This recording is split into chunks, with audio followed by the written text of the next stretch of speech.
Eu tenho visto muitos canais aqui no YouTube, né, no Instagram também, muitas pessoas falando sobre a questão, né, do MEI e ME, ter que ter imposto isento, né, não pagar nada e tal. E de certa forma eu não acho errado não, até porque você vê a dificuldade que essas pessoas, né, esses empresários têm de poder fazer a empresa dele dar frutos, né, dar lucro no caso, e ser uma empresa estruturada e tal.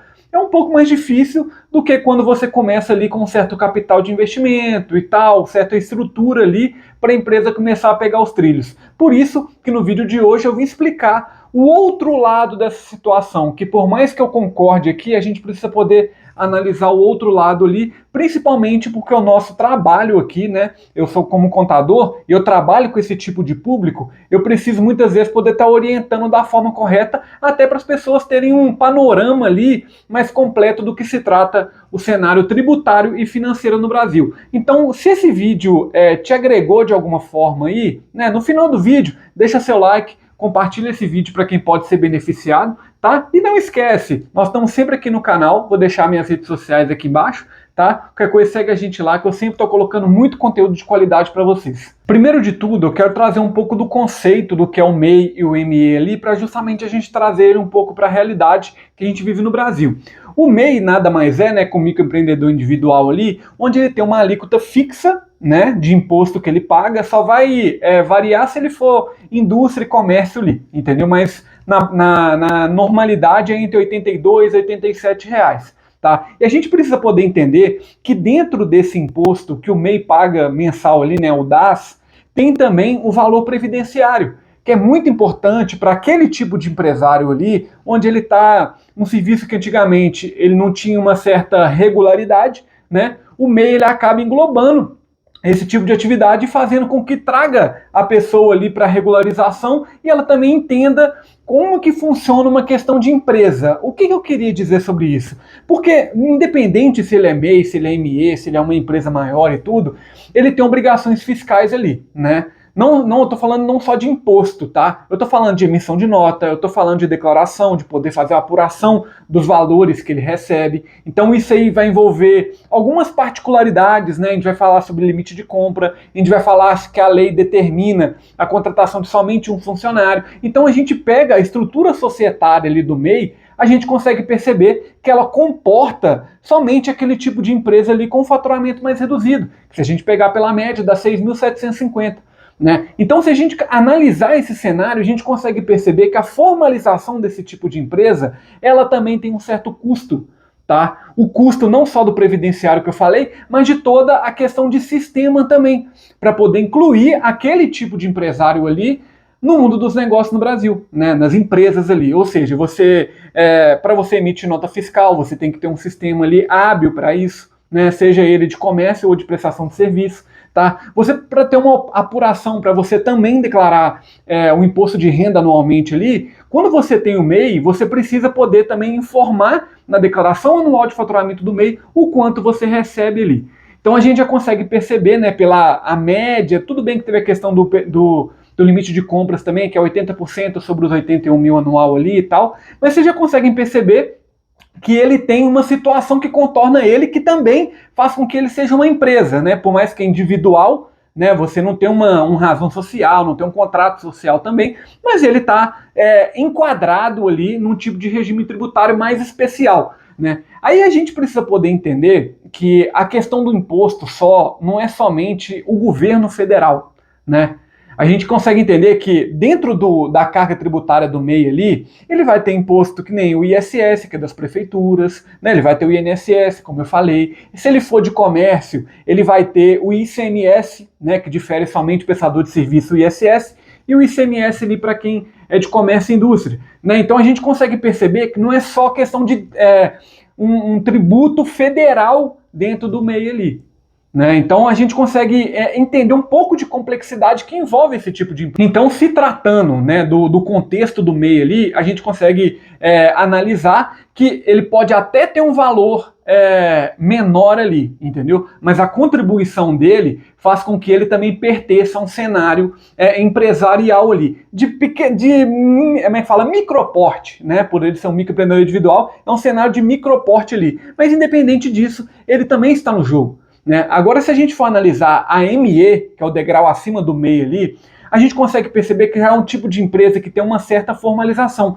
E essa formalização não é somente a palavra formalidade, né? Você tem direitos societários ali sobre essa empresa, entendeu? E também um sistema onde ele vai, a tributação sobre ele é sobre o que você faturou durante o mês, né? Então você consegue perceber que o MEI ele tem uma alíquota fixa, né? O ME ele já tem uma variação ali de acordo com o seu faturamento. Né? Então a gente consegue perceber que algumas atividades, quando elas estão no MEI ali, quando elas viram ME, tem atividade que começa com 4%, 4,5%, 6% ali, principalmente para a questão de prestador de serviço e tal, mas tem alguns serviços que é 4%.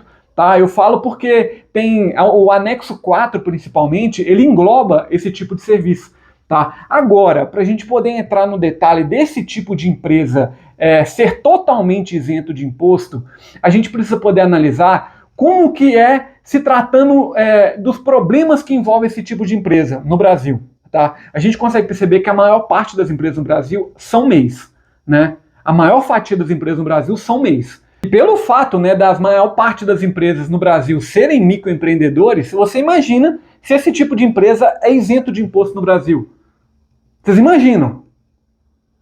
Agora o seguinte, a questão previdenciária também. Se uma pessoa que muitos MEIs utilizam a guia que ele paga de valor fixo todo mês ali, para caso ele aconteça algum acidente, para ele também aposentar, né, relacionado à contribuição ali e tal, mas se ele paga INSS, ele está com o intuito de poder aposentar.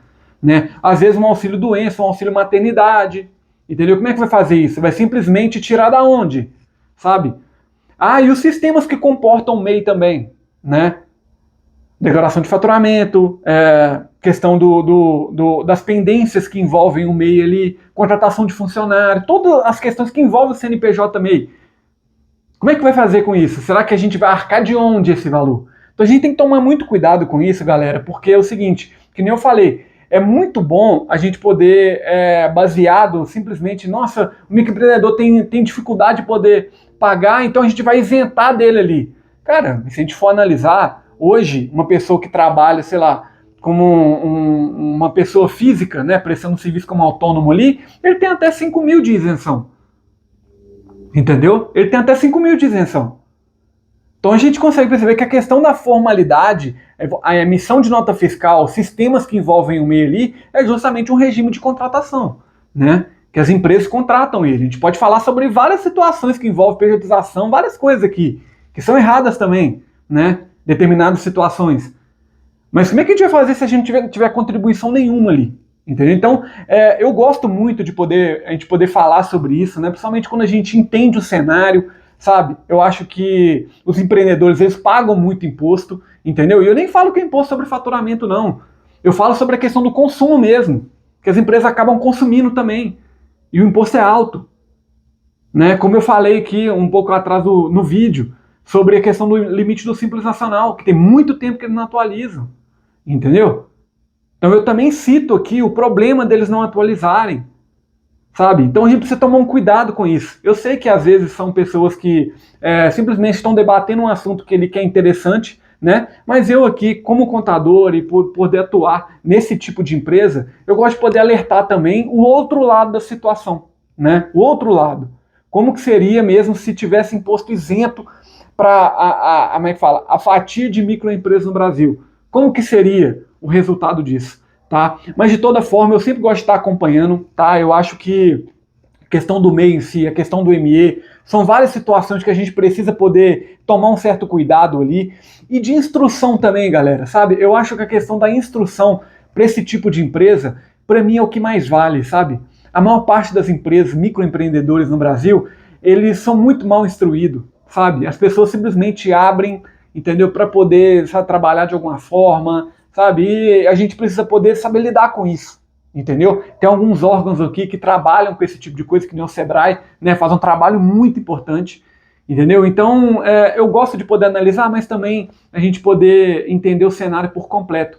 Tá? E você aí, que às vezes tem um MEI, não sabe como que funciona, entendeu? Quer entender ali como é que vai ser o impacto dele na sua prestação de serviço e tal, ou na venda de um produto que você tenha, pode entrar em contato com a gente, tá? Que vai ser sempre um prazer poder atender todos vocês. Eu tenho vários MEIs aqui no escritório que eu sempre trocando ideia, entendeu? A gente sempre faz alguns planos relacionados ao tipo de serviço que a gente vai prestar ali, planejamento financeiro, planejamento tributário, questões que envolvem tomada de decisão no MEI. Entendeu? Então, todos os meses que a gente tem aqui é com muito orgulho que eu falo que a gente trata eles de uma forma muito organizada, né? Claro que tem uns erros ali que a gente precisa poder estar sempre em cima das pessoas para poder alertar da importância da organização da empresa. Mas o trabalho nosso é muito top mesmo, tá? Então, você que chegou até o final, gostou do vídeo, te esclareceu um pouco da questão da dúvida, né? Eu tô sempre falando nas minhas redes sociais aqui o tanto que a gente pode fazer algumas mudanças ali muito boas se a gente começar a questionar algumas coisas também,